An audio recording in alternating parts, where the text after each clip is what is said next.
आपण पाहत आहात महाराष्ट्र टुडे टीव्ही न्यूज 24/7 महाराष्ट्राचा विश्वास सत्याचा ध्यास. फाटा ता जुन्नरजी.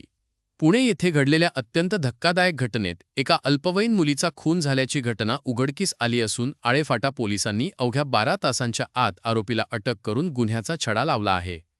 5 मे 2026 रोजी सकाळच्या सुमारास आळेफाटा परिसरात एक लहान मुलगा संशयास्पद अवस्थेत आढळून आला. पोलिसांनी त्याची चौकशी केली असता त्याने आपले नाव आर्यन सागर शिंदे, वय 5 वर्षे असल्याचे सांगितले. त्याच्या माहितीच्या आधारे पोलिसांनी तात्काळ तपासाची सूत्रे हलवली. तपासादरम्यान समोर आले की आरोपी सागर शिंदे हा आपल्या 2 लहान मुलांना फिरण्यासाठी घेऊन गेला होता.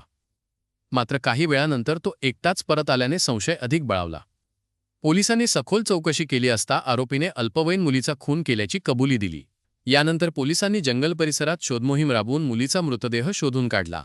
या प्रकरणी आरोपी सागर सदाशिव शिंदे, वय 21 वर्षे, गायकवाड, वस्तीमोशी, पुणे याला तात्काळ अटक करण्यात आली आहे. ही संपूर्ण कारवाई संदीप सिंगील, पोलीस अधीक्षक पुणे ग्रामीण, पंकज देशमुख तसेच विश्वास जाधव यांच्या मार्गदर्शनाखाली पार पडली. तपास पथकात पोनी अमोल पाटील पोहवा, विनोद गायकवाड, पंकज भारते, अमोल माने, विकास सांगळे, गोविंद आगरडे, ओंकार शिंदे, गणेश जगताप आणि प्रशांत तांबोळकर यांचा समावेश होता. अवघ्या 12 तासांत आरोपीला अटक करून गुन्हा उघडकीस आणल्याने पोलिसांच्या तत्पर कारवाईचे सर्वत्र कौतुक होत असून परिसरात मोठी खळबळ उडाली आहे.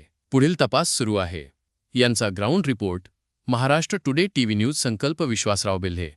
महाराष्ट्र टुडे टीव्ही न्यूज 24/7 महाराष्ट्रातील ताज्या, वेगवान आणि विश्वासार्ह बातम्यांसाठी आजच आमच्या चॅनलला भेट द्या. लाईक करा, शेअर करा, सबस्क्राईब करा आणि पाहत रहा महाराष्ट्र टुडे टीव्ही न्यूज 24/7 महाराष्ट्राचा विश्वास सत्याचा ध्यास.